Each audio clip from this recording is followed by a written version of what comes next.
May I come in, sir? नहीं। Good afternoon, sir. Good afternoon, sir. बैठिए बैठो। Thank you, sir. क्या नाम है? विकास कुमार, sir. विकास कुमार। आपके ग्रेजुएशन में था ऑनर्स मैथ ऑनर्स. मैथ में, जी सर. और ऑप्शनल क्या है? जियोग्राफी है, सर. ज्योग्राफी है। जी.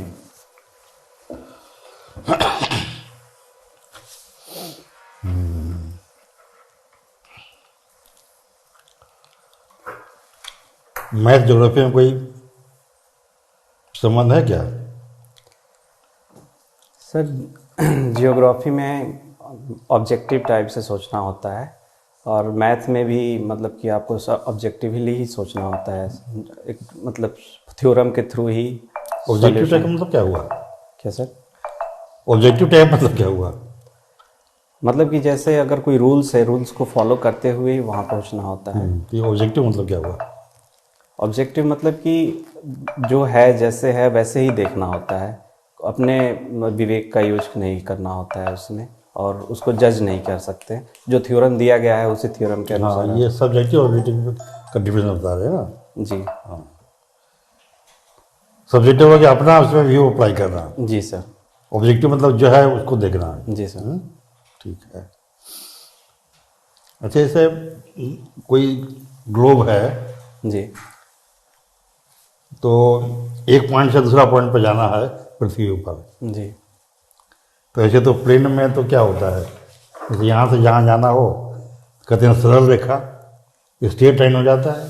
जी. लेकिन ग्लोब में तो स्ट्रेट लाइन पॉसिबल नहीं है, तो अंदर से जाना पड़ेगा, तो ऊपर से जाना होगा ना. जी सर. ऊपर से बहुत रास्ता हो सकता है, यस सर.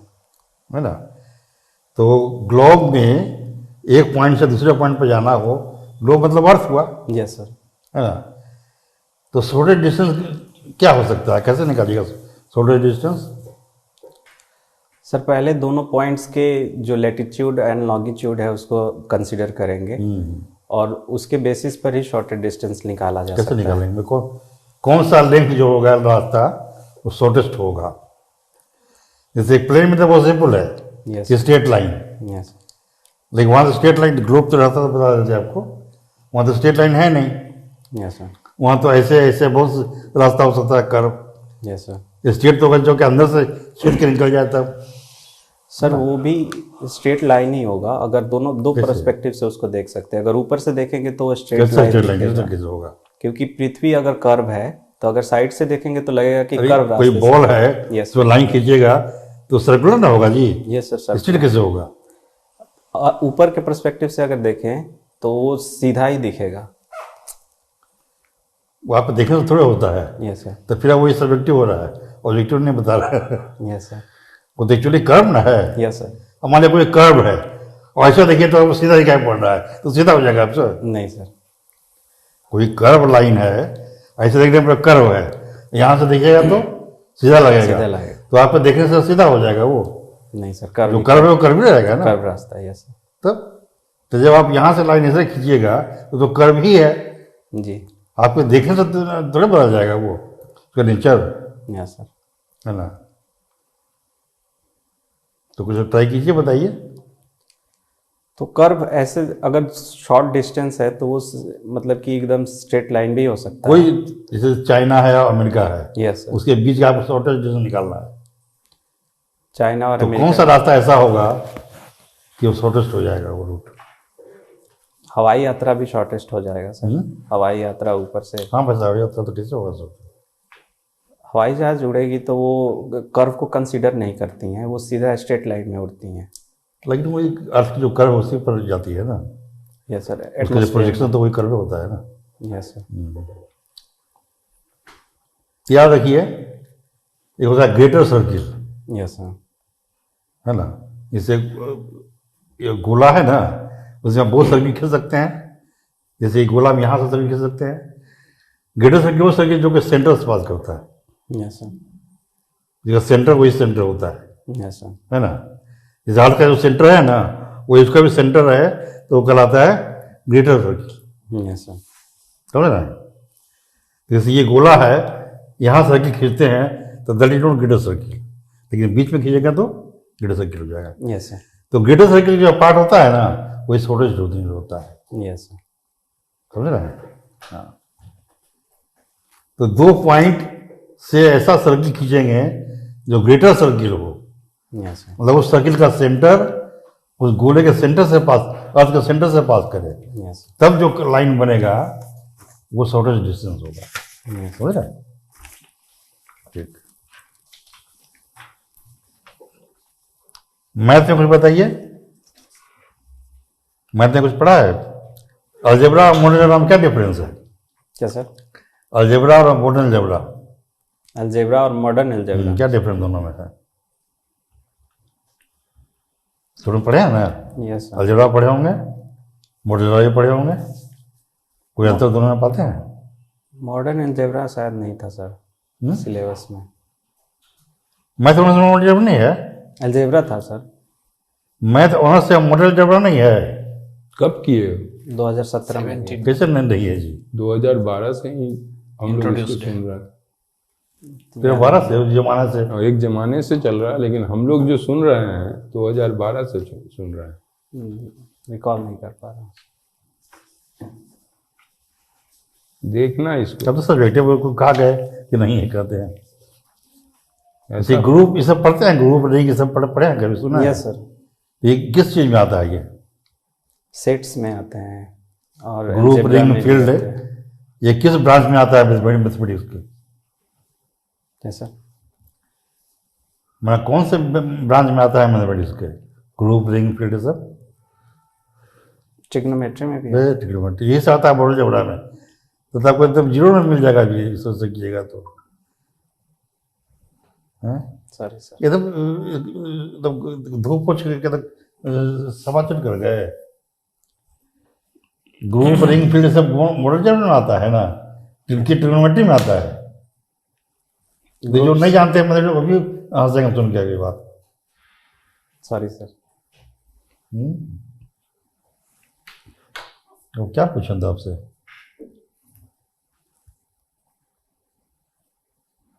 आगे पूछिए। फोटो फाइल क्या होता है? Photo file sir. फोटो, उसके बाद का स्पेलिंग है PHILE, फोटो फिल। सर ये एक्सटेंशंस होते हैं, फ़ोटो के अलग अलग एक्सटेंशंस होते हैं। जैसे फ़ोटो टिफ होता है, फ़ोटो JPG होता है, JPEG आता है, वैसे ही photo file. You are going on wrong track, I think so. Photophile is a person, जिसको जो है यस, अब समझ में आया? फोटो से जिसको प्यार हो। हाँ, उसके लिए एक वर्डिंग्स है। 3 तरह का आदमी होता है ना। फोटो होलिक होता है, जो हर 1 मिनट पे जो है सो फोटो खींचता हो। दूसरा जो है फोटोग्राफर होता है। There is a word paparazzo. What do you mean by the term paparazzo in photography? Paparazzo, sorry sir. It is the synonym of the photographer. Photographer का 4-5 नाम होता है, lens man, camera man, paparazzo. तो उसी तरह से जो है सो फोटोग्राफर का पिपराजो नाम है सर। फोटोग्राफी में जब आप हॉबी रखते हो यस सर, तो you should work upon the hobby. अब आपसे पूछ रहे हैं कि why you have opted for the photography as hobby, give some specific reason of your choice. Sir photography करने से मैं मतलब कि अलग अलग पर्सपेक्टिव से सोचना होता है, उसको एडिट करना अच्छा लगता है मुझे। और उसमें जो अलग एक मतलब अलग तरीके से किसी भी फ़ोटो को ढालना पसंद है, और उन लोगों को पसंद भी आता है। मैं यूट्यूब पे भी डालता हूँ, इंस्टाग्राम पर भी डालता हूँ, तो वो अच्छा लगता है मुझे एडिट करना। और मैं कहीं घूमने भी जाता हूँ तो मैं फ़ोटो खींचता हूँ, और वो यादें रह जाती हैं। दिमाग भूल जाता है, लेकिन जब फ़ोटो देखते हैं लोग तो सब यादें वापस आ जाती हैं। तो फोटोग्राफी का भी अलग महत्व है रिक्रिएशनल पर्पस के लिए, और अपनी लाइफ में जो जर्नी है उसको कैप्चर करने के लिए। कितने तरह का कैमरा आज तक यूज किया हो? सर मैंने मोबाइल कैमरा यूज किया है, मैंने DSLR कैमरा यूज किया है, और मैंने जो पहले वाले SLR कैमरे आते थे उसको भी यूज किया है, जिसमें फिल्म लगती थी। तो एक कैमरामैन यस सर। क्या क्या चीज़ों पे ध्यान देता है कि उसके फोटोग्राफी में होना चाहिए? सर एक कैमरामैन एक तो सीनरी पे ध्यान देगा, किसकी खींचनी है, उसके बाद ये सोचना है कि किस पर्सपेक्टिव से उसको खींचना है, उसके बाद वो कंसीडर करेगा कि लाइट रेंज क्या है, कंट्रास्ट क्या है, अपर्चर कितना सेट करें, फोकल लेंथ कितना सेट करें, और उसके बाद वो खींचेगा फ़ोटो। उसके बाद जब फ़ोटो आएगी तो वो रॉ फोटो होगी, फिर उसके बाद वो उसको एडिटिंग करेगा, प्रोसेसिंग करेगा, उसके बाद देखेगा कि वो डिजायर रिजल्ट मिला उसको नहीं। जिस समय SLR था उस समय क्या एडिटिंग चलती थी? ये मैं वे बैक की बात कर रहा हूँ। जिस समय SLR चलता था यस तो उस समय क्या जो है सो एडिटिंग होती थी फोटो की? नहीं सर, उस समय SLR के समय एडिटिंग नहीं हो सकती थी, क्योंकि वो डायरेक्ट फिल्म पे फोटो आती थी, जितना उसको एक्सपोजर मिला उतना ही वो फोटो कैमरा खींचता था। क्या कैमरामैन कलर पे नहीं ध्यान देगा कि कलर का कॉम्बिनेशन क्या हो? यस या सर। जो बैक में कलर आ रहा है वो प्रॉपर है कि नहीं? फोटोग्राफी का सबसे इंपॉर्टेंट इंग्रेडिएंट आप छोड़ के हट गए। सर वो colour, light, everything is essential and colour is most important thing. Sir colour को एडिटिंग के समय भी मैनिपुलेट किया जा सकता नहीं, है। आज के युग में आप क्या करते हैं, आप रॉ कैमरामैन बनने के लिए सोचिए, तब आप बेस्ट कैमरामैन कहलाइएगा। Yes sir. सबसे पहला कॉम्बिनेशन कलर पे है। Yes sir. आप पुलिस सर्विस में इंटरेस्टेड हैं? Yes sir. स्मार्ट पुलिसिंग जानते हैं? Yes sir. Define it. Sir smart policing होता है जो स्मार्ट टेक्नोलॉजी का यूज करके पुलिसिंग किया जाए, जैसे कि ये मोबाइल हो गया, ये इंटरनेट हो गया, इसके माध्यम से, और जो सर्विलांस के जो सिस्टम्स होते हैं, इक्विपमेंट्स होते हैं, उसका यूज करके, और हर एक पुलिस के पास जो कैमरा हो, पर्सनल कैमरा हो, या फिर CCTV कैमरा का यूज करके साइबर फ्रॉड को पकड़ना, ये सब स्मार्ट पुलिसिंग के अंतर्गत आता है। मोरल पुलिसिंग क्या है भैया? सर मोरल पुलिसिंग होता है कि अपने पर्सपेक्टिव को किसी पे थोपना, बोलना कि वो सही बात है, भले वो आपको लगे कि वो सही है, दूसरे के लिए हो सकता है कि वो सही नहीं हो, लेकिन वो ये बताना कि नहीं, ये मैं जो बोल रहा हूँ वही सही है। कुछ मामले में ये मोरल पुलिसिंग सही भी होती है, कुछ मामले में गलत भी होती है सर। एंटी रोमियो स्क्वाड बनी थी। Yes sir. उसको किस पोर्शन में रखोगे? सर एंटी रोमियो स्क्वाड के अपने अच्छाई भी है और उसकी बुराइयां भी है सर। बहुत सारी जगहों पे ऐसे कुछ लोग होते हैं जो महिलाओं को छेड़ते हैं, बच्चियों को छेड़ते हैं, तो वहाँ पे वो लोग अगर रह रहे हैं एंटी रोमियो स्क्वाड तो वो उसको रोकते हैं। लेकिन अगर कोई पार्क में अगर कपल बैठा है, कुछ टाइम अपना स्पेंड कर रहा है, और उसको ज़बरदस्ती जाकर उसको हटाना और उनको प्रताड़ित मतलब कि टॉर्चर करना, तो ये गलत है सर। इसको हम लोग मोरल पुलिसिंग नहीं कर सकते हैं। नहीं, ये भी मोरल पुलिसिंग के ही है, लेकिन अगर मोरल पुलिसिंग अगर सही डायरेक्शन में लेके जाए तो सही है, लेकिन अगर किसी का अपना उसका अधिकार हनन हो तो ये मोरल पुलिसिंग अच्छी बात नहीं है सर। गांव का एक मुखिया जो है, यस सर, अपने गांव वालों को कुछ चीज इम्पोज करता है कि ये ऐसा करना है आपको, उसको क्या कहेंगे? सर वो फोर्सफुली इम्पोज नहीं कर सकता, सबको साथ लेकर ही वो इम्पोज कर सकता है। एक मुखिया भी एक एडमिनिस्ट्रेशन का पार्ट ही होता है, तो वो सबके राय से ही करा सकता है, कोई भी काम कराना होता है। तो अगर वो ज़बरदस्ती किसी को थोपने की कोशिश करेगा तो वो चीज़ें नहीं हो पाएंगी। BNS के बारे में आप सुने होंगे। BNS sir? Bharatiya Nyayik yes sir, Sanhita. Yes sir. Sanhita जो बनी है उसमें कुछ परिवर्तन हुए हैं। Yes sir. तो कुछ मेजर हाइलाइट्स बताएंगे? सर भारतीय न्याय संहिता में जैसे अभी डाला गया है उसमें मॉब लिंचिंग वाला, पहले ये कानून नहीं था कि मॉब लिंचिंग अगर हो तो क्या करना है। फिर उसके बाद फांसी की सज़ा भी देना है, अगर कोई मतलब अंडर एज के साथ दुष्कर्म होता है तो ये भी डाला गया है कि फांसी की सज़ा होगी। इतना ही सोच पा रहा हूँ सर। इसको डिटेल्स में पढ़िएगा। यस, ठीक है। भारतीय साक्ष्य अधिनियम जो आया तो उसमें जो है सो कुछ मेजर चेंजेस हुए हैं, उस पर कुछ प्रकाश डालिए। उसका आइडिया नहीं है सर। उसको भी देख लीजिएगा। Yes sir. चलिए अब हम चलते हैं। इंडियन सिटीजनशिप एक्ट अमेंड हुआ था Yes, 2019 में, उसके कुछ स्पेशल फीचर्स को बताएं। सर इंडियन सिटीजनशिप एक्ट जो 2019 में अमेंड हुआ था, उसमें ये कहा गया था कि अगर हिंदू किसी भी कंट्री में प्रोसिक्यूटेड हैं, उनके साथ अगर अमान्य व्यवहार हो रहा है, शब्द हिंदू का इस्तेमाल किया गया था। नहीं सर, जो वहाँ के माइनॉरिटी हैं उसमें हिंदू भी हैं, उसमें सिख भी हैं, ईसाई भी हैं, अगर ये कहीं भी किसी भी कंट्री में अगर प्रोसिक्यूटेड हैं तो वो इंडिया आ सकते हैं और इंडियन गवर्नमेंट उनको सिटीजनशिप प्रोवाइड कर सकती है। उसमें क्लाउज लगाया गया था कि 2014 से पहले के जो Yes. लोग प्रोसिक्यूटेड लोग आए हैं उसको हम लोग जो है सो कंसीडर करेंगे सिटीजनशिप देने के लिए। Yes sir. और लोगों ने एप्लीकेशन भी डाला और एक्सेप्ट भी हुआ। Yes sir. और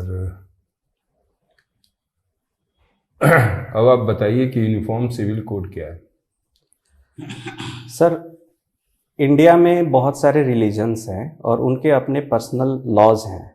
यूनिफॉर्म सिविल कोड सारे पर्सनल लॉज को एक करके और सबके लिए समान पर्सनल लॉ बनाने की बात करता है सर। इसका उल्लेख आर्टिकल 44 में है, जो डीपीएसपी का पार्ट है। इसमें स्टेट को बोला गया है कि हर एक मतलब अपने राज्यों में, अपने देश में ये लागू करना सही होगा, तो उसी के अंतर्गत ये है सर। क्या कारण है कि कोई भी सरकार इसको छूने से डर रही है?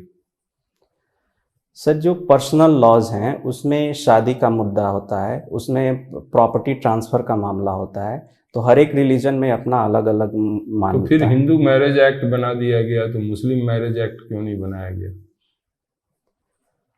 सर मुस्लिम मैरिज एक्ट उनके अपने शरिया कानून से गवर्न होता है और हिंदू मैरिज एक्ट में ये बना गया, पार्लियामेंट से बनाया गया है, तो कुछ वहाँ उस समय मुझे आइडिया नहीं है कि क्यों नहीं हुआ। ठीक है, ये बताइए कि बिहार का रॉक सिस्टम जो है, यस सर, वो कितने तरह का है? बिहार में सर अलग अलग तरीके के रॉक्स मिलते हैं। वो तो हमको भी मालूम है, हम कितने तरह वर्ड यूज कर रहे हैं यार, तो वो तो स्वाभाविक है। आप ये 3 तरीके का मैं सोच पा रहा हूँ सर। चलिए आप 3 ही बता दीजिए, चौथा मैं बता दूंगा। एक अवसादी चट्टानें मिलती हैं, एक यांत्रिक चट्टानें भी मिलती हैं और इग्नियस रॉक्स भी मिलते हैं सर। ये 3 ही सोच पा रहा हूँ। धारावाड़ रॉक्स का नाम आपने सुना है? Yes sir. ये बिहार के किस एरियाज में है? सर धारावाड़ साउथ ईस्ट में मिलेंगे सर। तो ये पूर्णिया के तरफ मिलेंगे। पूर्णिया को क्यों ले रहे हो? तो गैंगेटिक प्लेन ऊपर जाता है, उससे नीचे वाले जो वो साउथ प्लेट्यूज एरियाज में जाएंगे, अप टू जमुई आएगा। Yes sir. विंध्या रॉक्स क्या है? सर विंध्याचल एक प्लेट्यू है, उसी से ये बिहार का कौन कौन सा डिस्ट्रिक्ट इसको कवर करता है? विंध्यन रॉक में सर। विंध्यन रॉक में नीचे रोहतास हो गया और कैमूर हो गया, गया हो गया, यही औरंगाबाद। बिहार में मिनरल्स यस सर का नाम आपने सुना होगा, तो कहाँ कहाँ मिनरल्स है अवेलेबल अभी? सर जैसे सदर्न बिहार में बहुत ज़्यादा मिनरल्स मिलते हैं, उसमें लाइमलाइट चूना पत्थर मिलता है और मार्बल्स उससे बनाए जाते हैं।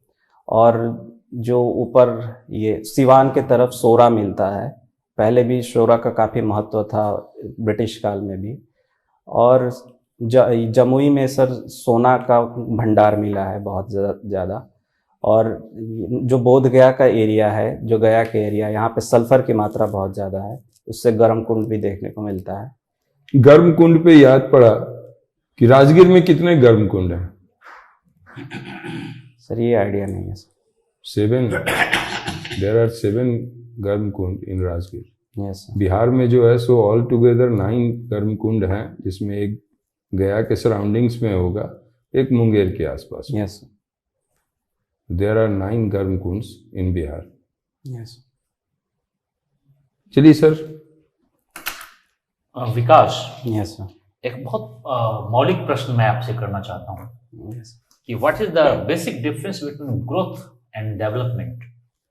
ग्रोथ एंड दोनों ही विकास कहलाता है। Yes, आपके sir. नाम से जुड़ा है। आप जरा बताएं कि ग्रोथ और डेवलपमेंट का डिफाइनिंग मतलब डिस्टिंग्विशिंग फीचर क्या है? कम से कम एक बता दीजिए। सर, ग्रोथ ऑब्जेक्टिव पे काम करता है और जो डेवलपमेंट है वो सब्जेक्टिव हो जाता है। सर, ग्रोथ में देखते हैं कि किसी कंट्री का जीडीपी कितना बढ़ा है, उसका आय कितना बढ़ा है, पर कैपिटा इनकम कितना बढ़ा है, ये देखते हैं। लेकिन डेवलपमेंट में हम सर्वांगीण विकास की बात करते हैं। उसका उस पॉपुलेशन, उस कंट्री के पॉपुलेशन का लाइफ स्टाइल कैसा चेंज हो रहा है, पॉवर्टी कम हो रही है कि नहीं, इनइक्वालिटी कम हो रही है कि नहीं, ये देखने को मिलता है डेवलपमेंट में से। चलिए, तो इससे रिलेटेड ये तो आप ठीक से देख लीजिएगा, मैं आपको फिर से कह रहा हूँ। Yes sir. सभ्यता और संस्कृति में एक अंतर बता दीजिए।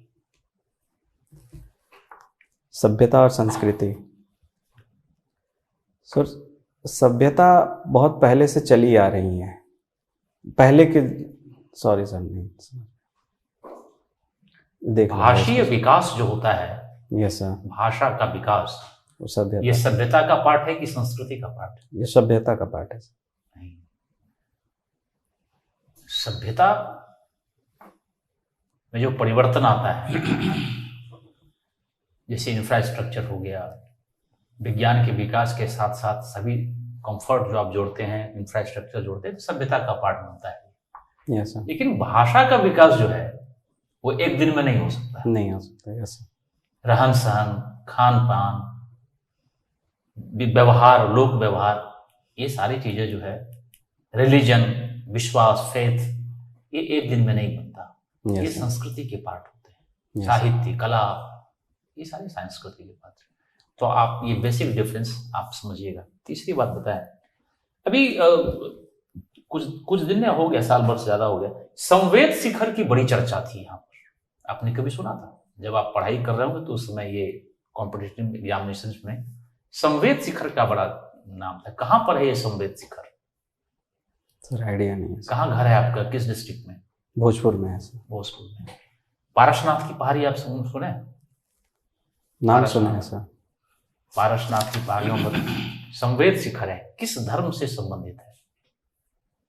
ये जैन धर्म से संबंधित है सर। जैन धर्म से। जैन धर्म का केंद्र भागलपुर में भी है। Yes sir. है ना? और भागलपुर किस चीज के लिए फेमस है?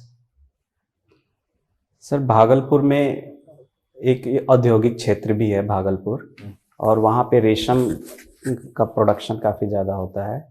साथ ही साथ वहाँ पे जो वन विभाग, वन वाले जो इंडस्ट्रीज हैं वो हैं, जैसे माचिस का ये बनाया जाता है, तंबाकू वाले जो बीड़ी बनती है वो, ये सब भी बनते हैं।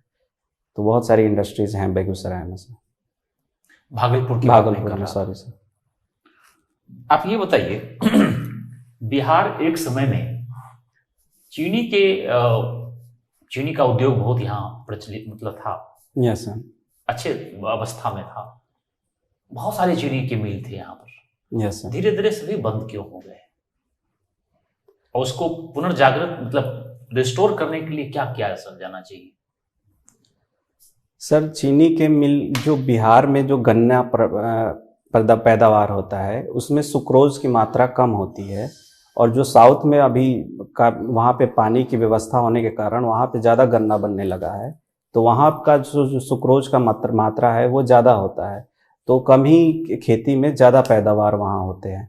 तो एक तो ये है कि यहाँ से इंडस्ट्री साउथ की तरफ शिफ्ट करने लग गई हैं, तो एक ये रीजन क्यों करने लगी, वही तो जानना चाहता हूँ। एक तो लॉ एंड ऑर्डर की भी सिचुएशन रही है बिहार में। अब तो लॉ एंड ऑर्डर ठीक ठाक चल रहा है। अब ठीक है। पिछले कई मतलब 15 साल से 20 साल से तो ठीक ठाक, ऐसा तो गड़बड़ नहीं है। Yes sir. बिहार के विकास के लिए आवश्यक है कि एग्रो बेस्ड इंडस्ट्रीज स्थापित किए जाएं। Yes sir. ये तो सही है। Yes sir. आप कुछ ऐसा बताएं जो बिहार सरकार कर रही है। सर बिहार सरकार अभी हाल ही में एक इन्वेस्टर समिट हुआ था, इन्वेस्टर मीट हुआ था, जिसमें बहुत सारे अलग अलग जगह के जो उद्यमी हैं वो आए थे और यहाँ पे उन्होंने MOU साइन किया, 50,000 करोड़ के MOU साइन हुआ और यहाँ पे वो लोग कंपनी अपना इस्टेब्लिश करेंगे और यहाँ पे यहाँ के लोगों का रोजगार देंगे सर। अच्छा, 4th कृषि रोड मैप अभी लागू हुआ, यस सर। उसकी कुछ विशेषताओं को बताएं। ये आइडिया नहीं है सर, आप पढ़ लीजिए इसको। Yes sir. 7 निश्चय बिहार सरकार की पॉलिसी है, उसके बारे में आप क्या जानते हैं? सर 7 निश्चय 2 फेज में आया, 7 निश्चय 1 और 7 निश्चय 2। 7 निश्चय 1 2019 तक ही चला और 7 निश्चय 2 2019 से अभी जारी है सर। और उसमें सर्वांगीण विकास की बात की गई है, सभी समाज के सभी तबकों को साथ में लेके चलने की बात की गई है। स्वच्छता मिशन, यस सर, उसके बारे में बताएं। सर स्वच्छता मिशन जो पहले खुले में शौच करते थे उनके लिए टॉयलेट बनवाना, वो तो पूरा हो गया फर्स्ट फेज में, अब सेकेंड फेज में चल रहा है, बताएं। सर इसमें गांव जो है, गांव को सॉलिड वेस्ट मैनेजमेंट की मतलब उनके फैसिलिटी प्रोवाइड की जा रही है स्वच्छता मिशन के अंतर्गत, और गांव की सफाई के बारे में भी बात हो रही है। अच्छा, ये बताइए, डीजी क्लेम प्लेटफॉर्म नाम सुना आपने? डीजी क्लेम प्लेटफॉर्म नहीं सर, नहीं सुना। किसानों का जो फसल होता है, यस सर, उसको इंश्योर किया जाता है और उसका लाभ लेने के लिए भारत सरकार ने प्लेटफॉर्म बनाया, डीजी प्लेटफॉर्म मैंने आपको बताया, आप उसके बारे में नहीं पढ़े। मेरा आपसे ये कहना है कि ये सारे जो बातें हैं जो भी करंट चल रही हैं, इस पर आप कंसंट्रेट करें। Yes sir. और अपने डिस्ट्रिक्ट से रिलेटेड जो क्वेश्चंस हैं जी, चाहे हिस्ट्री के हों, सोशल वहाँ का, उस पर कंसंट्रेट करें। यस, चलिए ठीक, थैंक यू सर।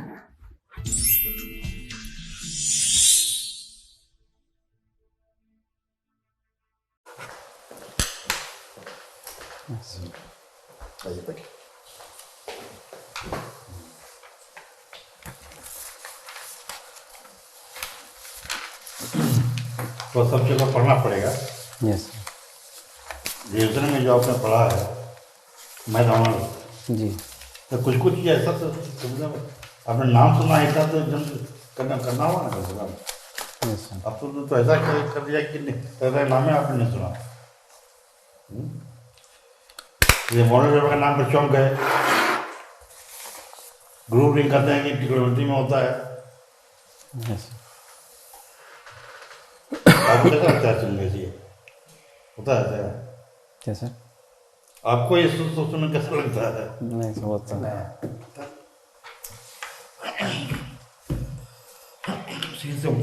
सरकार की जो नीतियां हैं, जी, खास करके 2023 में भारत सरकार ने और बिहार सरकार ने जो भी नीतियां बनाई हैं, यस सर। उसका तो एक सांगोपांग आपको कॉन्सेप्ट होना चाहिए दिमाग में। जी सर।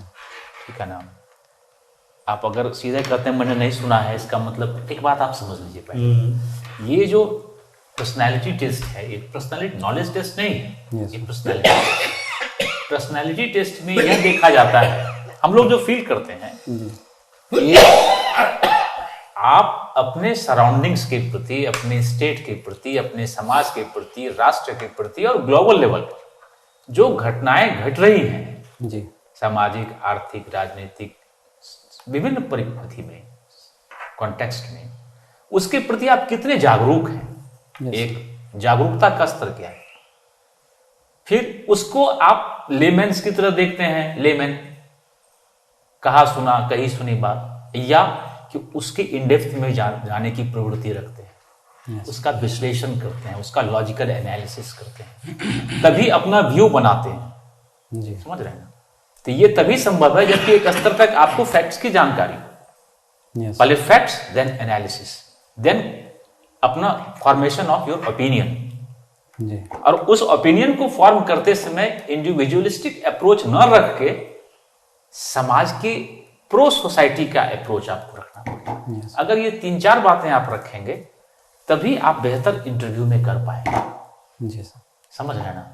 अगर ये चीजें नहीं हैं तो मौलिक ट्रेड्स नहीं है आप में जो कि आपको लोगों से पृथक करती है, डिस्टिंग्विश्ड करती है। Yes sir. इसलिए इन जनरल मैंने आपको बताया कि इस बात पर आप कॉन्सेंट्रेट करें। यस। फैक्ट जानिए, उसको विश्लेषित कीजिए, तब एक ओपिनियन बनाइए जो प्रो पीपल हो। जी। अब सर बताएं।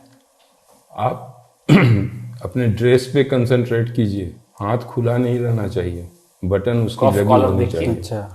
ठीक है। हाँ, ये जो है सो बड़ा रॉन्ग फीचर डिक्लेयर करता है कि कैंडिडेट केयरलेस है। Yes sir. तो आप बटन को बंद उस करने समय का आप प्रयास एनसीसी के करें। रहे हैं, कैप्टन बता रहे हैं, तो आपको तो और भी ड्रेस में पूरा चुस्त दुरुस्त होना चाहिए। सेकंड चीज जो है सो आप अपने नॉलेज को एकदम पॉइंट वाइज आपको बताया जा रहा है। सेकंड चीज, आप अपने नॉलेज को थोड़ा सा दुरुस्त कीजिए।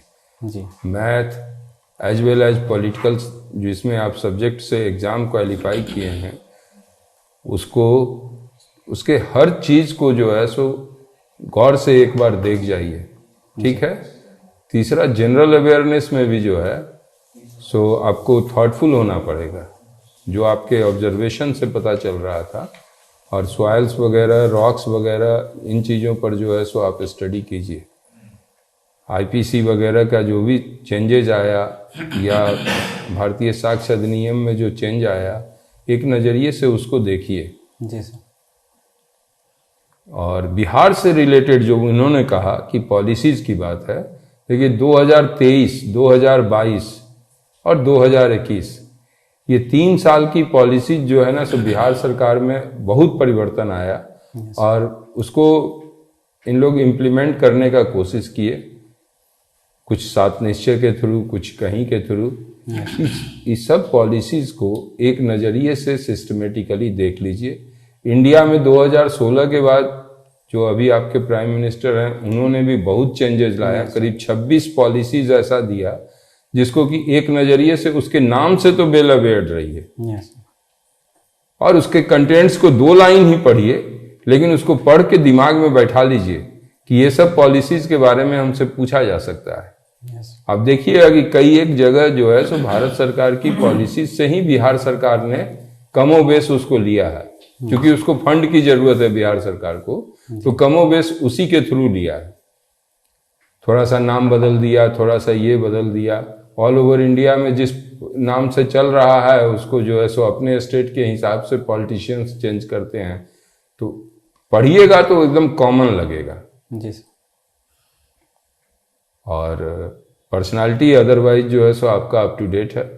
यस। थोड़ा सा चेहरे पे क्रीम वगैरह लगा लीजिएगा उस दिन लास्ट आवर। ऊँट को जो है सो ऊँट सूखता है, बार बार आप जीभ से उसको जो है सो अंदर ले जाते हैं। तो ये सब चीज़ होना नहीं चाहिए इंटरव्यू बोर्ड में। उस समय ये आपको बताएगा कि आप सेकी हैं, तो थोड़ा सा जो है सो पानी वानी पी करके चलिए। यस। ऊँट लिप्स को भिंगाए रखिएगा, तो एक बार भी भिंगा लीजिएगा तो जो फर्स्ट 5 मिनट का इम्प्रेशन आएगा ना, वही फाइनल इम्प्रेशन है। अच्छा, हाथ में धागा बांधे हुए हैं तो इससे अगर पूछेगा तो क्या जवाब दीजिएगा? Yes sir. इसको नहीं हम नहीं, सीधे जवाब दो ना कि बताइए, मान लो कि justify कीजिए ना। हम हाथ में इतना मोटा बांधे हुए हैं, जी। तो क्या है, व्हाट इज दिस? जस्टिफिकेशन चाहिए। आप इसका जो क्या- माने सब क्वेश्चन नहीं है, जस्टिफिकेशन क्या सर? इसको जवाब दे दो जी। कि इट इज ए रक्षा सूत्र, जो कि हम लोग इंडियन माइथोलॉजी में जो है ऐसा कहा जाता है कि धर्म जो है सो जब हम लोग पूजा पाठ करते हैं तो ब्राह्मण्स अगर रक्षा सूत्र बांधते हैं तो उससे हमारा स्वास्थ्य, हमारा ये की वृद्धि होती है, इसलिए इसको बांधते हैं। इतना छोटा सा चीज के लिए हम हाथ को ऐसे करके देखना नहीं है, कुछ बोलना नहीं है, शरीर का पोर्शन है तो हम तो जानते हैं ना। Yes sir. तो इस तरह से रिप्लाई दो और कोशिश करो। अभी तो कब है इंटरव्यू आपका? 10 तारीख को। 10 को है, तो एक बार जो है सो फिर अपीयर हो जाओ 1-2 के आसपास में, ठीक। जहां तक सर, शॉर्ट सर कमेंट्स। जितना आपको गिनाए ना, जी। खेलो इंडिया, स्वच्छ Bharat, yes. Make in India, कितने सारे स्कीम्स हैं, सब 4-4 लाइन के बारे में ऑप्शन भी दिए होगे डीएसपी का। कुछ सिचुएशन बेस्ड थॉट्स डेवलप करो। हम जानबूझ के तुमसे सिचुएशन बेस्ड थॉट पे नहीं बात किए, हमको लगा कि अभी तुम्हारा जनरल अफेयर्स ही जो है सो कमजोर है, इसलिए सिचुएशन बेस्ड क्वेश्चन नहीं देते हैं। जी तो थोड़ा सा वर्क करो, फिर सिचुएशन बेस्ड भी मैटर देंगे, उसको रिजॉल्व करना। नहीं समझ में आएगा तो क्रिटिकली सोचने का तरीका भी बता देंगे कि कैसे तुम सोच सकते हो उसके एंगल को। तो ये सब चीज करो, एक बार और अपीयर हो, रहेंगे हम लोग तो निश्चित सलाह देंगे। ठीक है बाकी ना? आपका पर्सनैलिटी वगैरह ठीक ठाक है, थोड़ा सा उसको पॉलिश करने की जरूरत है, समझे ना। और दूसरा एक जो गैप हम देख रहे हैं आपका, कब आप ग्रेजुएट हुए? 2017 से। 17 से आज अभी 23 खत्म हो रहा है। Yes sir. तो ये 5-6 साल का जो गैप है, इसका जस्टिफिकेशन तो सोचना पड़ेगा कि खाली कंपटीशन ही पढ़ते रहे कि और भी कुछ आपने किया। ये थोड़ा एकेडमिक लाइफ में गैप बहुत अच्छा नहीं माना जाता है। जी सर। हम लोग सब तो जुड़े हुए हैं एकेडमिक से करीब करीब सब लोग, तो ये गैप क्वेश्चनेबल हो जाता है। जी सर। साल 2 साल का है तो समझते हैं कोई बच्चा कंपटीशन की तैयारी कर, लेकिन इस gap is more than 5 years gap, it's questionable. So थोड़ा सा इस पर सोचना पड़ेगा। Yes sir. बाकी आप पहले सर जितना बोले, हम लोग जितना आपको कहे उसको करके आइए जी सर। और बी पॉजिटिव। आप कर सकते हो, समझे ना, ये बहुत आप कर सकते हो, मैं आपको देख रहा हूँ। लेकिन वही क्या, अगर अभ्यास कम करोगे, विश्लेषण की क्षमता आप नहीं सीखोगे, तो फिर सब कुछ भीतर रहते हुए भी लाइमलाइट में नहीं आएगा। Yes sir. तो सर जितना बोले हम लोग जो कर रहे हैं उसको करिए, करके फिर 4-5 दिन में क्या सर एकदम आप टर्न अप हो जाना, आ जाइए। कोई दिक्कत नहीं है। ठीक है बेटा। Thank you sir.